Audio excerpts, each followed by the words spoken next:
ایک ذاکر حضرت فاطمہ کی طرف جھوٹ کی نسبت کرتے ہوئے کہتا ہے کہ بی بی نے کہا ہم خالق اور مخلوق کے درمیان واسطہ اور وسیلہ ہے، صرف اتنا ہی وسیلہ نہیں ہے کہ ہمارے ذریعے سے اللہ ملتا ہے، بلکہ ہم تخلیق کے اندر بھی خالق اور خلق کے درمیان واسطہ ہے۔ اللہ کوئی چیز پیدا کرتا نہیں ہے جب تک ہم 14 اہل بیت کو بیچ میں شامل نہیں کر لیتے۔ پوچھتا ہے کہ تخلیق کرنے کا طریقہ کیا ہے؟ اللہ جب کسی چیز کو تخلیق کرتا ہے تو کہتا ہے کن ہو جا، فیکون وہ ہو جاتی ہے۔ ذاکر کہتا ہے کہ اللہ تو کہہ دیتا ہے ہو جا، لیکن جس کو کہا جا رہا ہے ہو جا اس میں ہونے کی طاقت نہیں ہے۔ لا حول ولا قوت الا باللہ، انا للہ وانا الیہ راجعون۔ اللہ کہتا ہے ہو جا، اس میں ہونے کی طاقت نہیں ہے، اس نہ ہونے کو ہونا کرنے والے یہ 14 امام۔ ابھی 4 دن پہلے کی بات ہے، میں کوئی زیادہ پرانے مجتہد کا نام نہیں لے رہا، آقا سید محمد شیرازی، انہوں نے 3 جلدیں لکھی ہیں من فقہ الزہرا، اس کا نام ہے۔ بی بی کے اسی خطبے کا حوالہ دے کے فرمایا لوگوں تم نے کیا سمجھا، کیا کہہ رہی ہے بی بی کہ ہم خالق میں اس کا وسیلہ ہے، یہ نہیں کہ ہم صرف اللہ تک ملاتے ہیں۔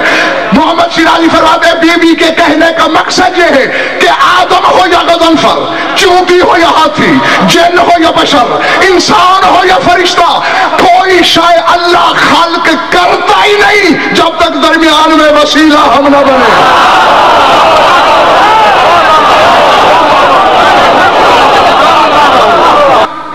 اب میں نے اتنا بڑے مجتہد کے حوالے سے ایک بات کی، اب میں تمہیں تھوڑی سی سمجھانے کی کوشش کرتا ہوں۔ یہ تو سید محمد شیرازی کا فکر ہے کہ کوئی شے خالق ہو نہیں سکتی جب تک یہ 14 درمیان میں وسیلہ نہ بنے۔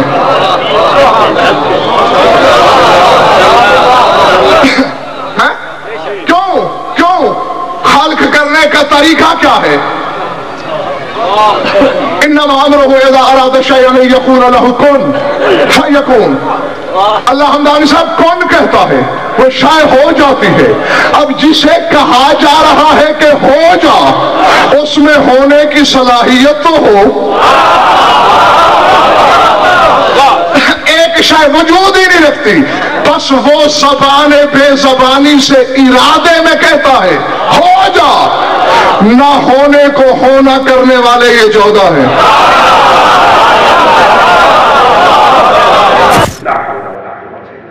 بارہ امام نبی اور فاطمہ، یہ 14 مل کے اللہ کے حکموں کی تنفیذ کرتے ہیں۔ اللہ تو کہتا ہے ہو جا، اے پہاڑ ہو جا، اے پہاڑ ہو جائے، اللہ نے تو کہہ دیا، لیکن وہ نہیں ہو سکتا جب تک یہ 14 اس میں واسطہ نہ بن جائے۔ اور ایک ایسا ہے کہ اگر تم نے یہ دیکھنا ہو حلالی کون ہے حرامی کون ہے، حلالی کون ہے حرامی کون ہے، ٹاؤن کمیٹی جانے کی ضرورت نہیں، اس کی پیدائش کی شہادہ میلاد لینے کی ضرورت نہیں، کہ قصہ ہی ختم ہو گیا، اس کے سامنے کھڑے ہو کے زور سے کہو یا علی بدر، اگر یا علی بدر کا نام سن کے اس کا چہرہ کھل اٹھے تو یہ حلالی ہے، اور اگر یا علی بدر کا نام سن کے اس کے چہرے پہ سیاہی پڑ جائے تو یہ پکا حرام ہے۔ سانو کی پتا جی اسی تو کیویں سمجھیے، مینوں رب کعبہ دی قسم ہے نبیہ دے سلطان نے جھگڑے ہی مکا دیتے کہ ٹاؤن کمیٹی جان دی ضرورت نہیں، رجسٹر لبن دی لوڑ نہیں، انہوں آخ یا علی مدد، جے چہرہ گلاب دی طرح کھل جائے تے سمجھے حلالی ہے، جے متھے تے وٹ سمجھے تے حرامی ہے۔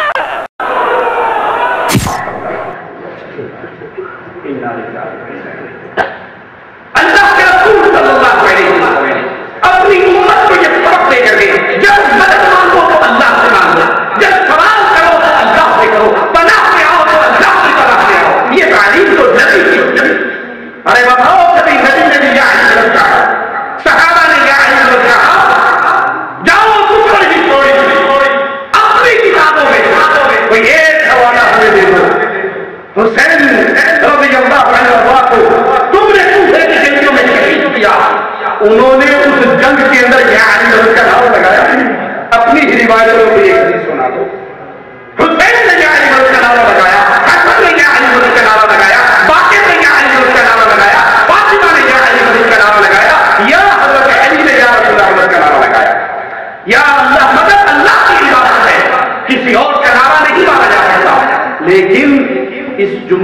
تھوڑا سا تبدیل کر کے کہا جا سکتا ہے کہ یا علی مدد سن کے جس کے چہرے کھل اٹھتے ہیں اللہ کی قسم یہ پکا مشرک ہے، اور یا علی مدد سن کے جس کے دل بجھ جاتے ہیں یہ پکا مواحد ہے، کیونکہ مواحد اللہ کے علاوہ کسی اور کو پکارا نہیں کرتا۔ وقال ربكم ادعوني استجب لكم، تمہارے رب نے کہا ہے ادعونی، جب پکارو یا اللہ مدد، یا علی مدد نہیں، جب پکارنا ہے تو اللہ کو پکارو، جب مانگنا ہے تو اللہ سے مانگو، اللہ کو پکارنا توحید ہے، علی کو پکارنا اللہ کی عبادت میں شرک ہے۔ رسول اللہ صلی اللہ علیہ وسلم نے فرمایا دعا کی عبادت ہے، پکارنا کی عبادت ہے۔ یہ کہتا ہے اللہ کے تقدیری، ایک ذاکر کہتا ہے اہل بیت کی شان میں بلند کرتے ہوئے اللہ کی تقدیری امور کے جتنے فیصلے ہیں سارے کے سارے حضرت حسین پہ نازل ہوتے ہیں، پھر ان کے گھروں سے صادر ہوتے ہیں۔ امام حسین کی زیارت مطلقہ میں سرکار کی زری کے سامنے کھڑے ہو کے یہ کہنا پڑتا ہے کہ اے اکبر کے بابا میں گواہی دے رہا ہوں اراؤدۃ الرب فی مقادیر امورہ تحبط الیکم وتصدر من بیوتکم، کہ اللہ کی تقدیری معاملات کے جتنے ارادے ہیں وہ پہلے تم پہ نازل ہوتے ہیں پھر تمہارے گھر سے صادر ہوتے ہیں۔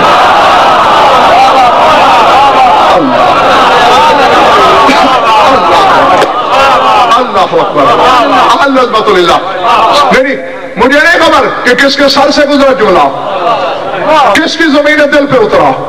ارادۃ الرب، رب کے ارادے، فی مقادیر امور ہی، تقدیر کے امور میں، تحبط الیکم، آپ پر اترتے ہیں، وتصدر من بیوتکم، پھر آپ کے گھروں سے صادر ہوتے ہیں۔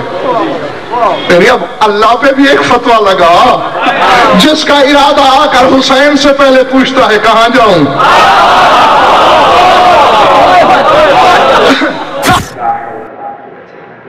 کہتا ہے اللہ کا حکم آ کے حضرت حسین کے سامنے کھڑے ہو کر پوچھتا ہے میں کدھر جاؤں۔ انا للہ و انا الیہ راجعون۔ وہ اللہ جس کی حیرت، جس کی قدرت، جس کی قوت کا اندازہ کیا کیا جا سکتا ہے، یہ قرآن حکیم ہمیں سناتا ہے۔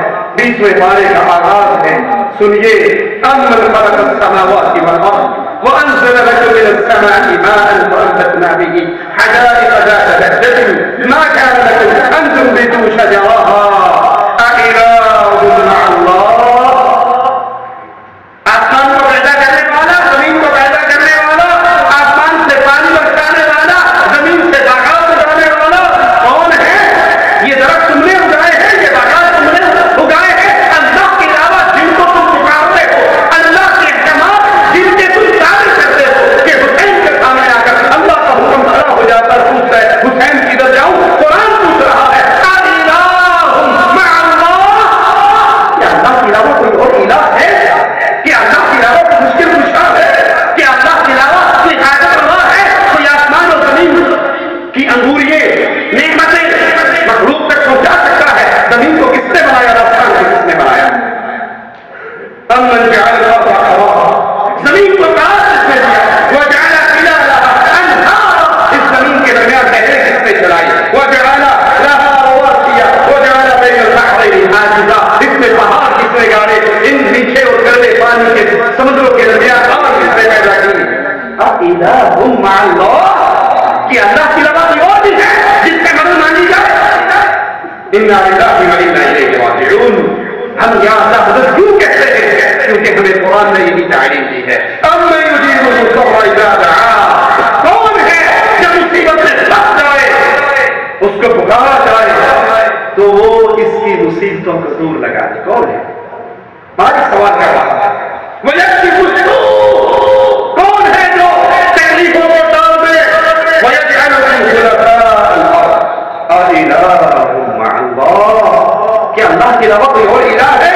قَلِيلًا مَا تَذَكَّرُونَ، بہت تھوڑے ہیں جو نصیحت پکڑتے ہیں۔ اللہ ہمیں توحید کو سمجھنے، اس پہ عمل کرنے، اس کو آگے پہنچانے کی توفیق عطا فرمائے، صحابہ سے محبت کرنے کی توفیق عطا فرمائے، اہل بیت سے محبت کرنے کی توفیق عطا فرمائے۔